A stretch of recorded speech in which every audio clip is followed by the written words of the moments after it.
Big breaking news এই মুহূর্তের একটি বড় খবর। আগরতলার রাজপথে যুব কংগ্রেসের শক্তি প্রদর্শন। বেকারত্ব, দুর্নীতি, শিক্ষা সংকটের বিরুদ্ধে তীব্র ক্ষোভ। রাজ্যের ক্রমবর্ধমান বেকারত্ব, লাগামছাড়া মূল্যবৃদ্ধি, শিক্ষা ব্যবস্থার অবনতি এবং প্রশাসনিক দুর্নীতির বিরুদ্ধে সরব হয়ে আজ আগরতলার রাজপথে বিশাল বিক্ষোভ মিছিল সংগঠিত করল ত্রিপুরার প্রদেশ যুব কংগ্রেস।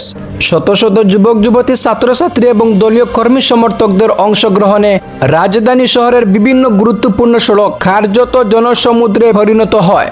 হাতে জাতীয় পতাকা ও দলীয় পতাকা, মুখে প্রতিবাদের স্লোগান নিয়ে মিছিলে অংশগ্রহণকারীরা সরকারের বিভিন্ন নীতির তীব্র আলোচনা করেন। বিক্ষোভকারীদের অভিযোগ, রাজ্যে কর্মসংস্থানের সুযোগ দিন দিন সংকুচিত হচ্ছে। শিক্ষিত যুবক যুবতীরা চাকরির আশায় দীর্ঘদিন অপেক্ষা করেও হতাশ হচ্ছেন। পাশাপাশি নিত্য প্রয়োজনীয় দ্রব্যের অস্বাভাবিক মূল্য বৃদ্ধির সাধারণ মানুষের জীবনযাত্রাকে আরো কঠিন করে তুলেছে।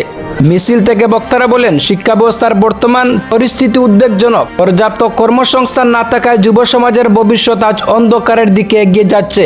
তারা দাবি করেন, জনগণের মৌলিক চাহিদা অধিকারের প্রশ্নে সরকারকে দ্রুত কার্যকর পদক্ষেপ গ্রহণ করতে হবে। বিক্ষোভ কর্মসূচি চলাকালীন আগরতলার বিভিন্ন এলাকায় ব্যাপক জনসমাগম লক্ষ্য করা যায়। পথচারী ও সাধারণ মানুষের মধ্যে কর্মসূচি নিয়ে ব্যাপক আলোচনা সৃষ্টি হয়েছে।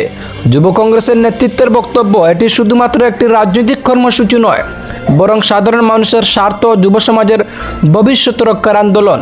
যুব কংগ্রেসের মূল দাবি, শিক্ষিত বেকারত্বের জন্য স্বচ্ছ নিয়োগ প্রক্রিয়া, মূল্যবৃদ্ধি নিয়ন্ত্রণের কার্যকর পদক্ষেপ, শিক্ষা ব্যবস্থার উন্নয়ন ও সংস্কার, দুর্নীতির বিরুদ্ধে কঠোর ব্যবস্থা, যুব সমাজের জন্য নতুন কর্মসংস্থানের সুযোগ সৃষ্টি।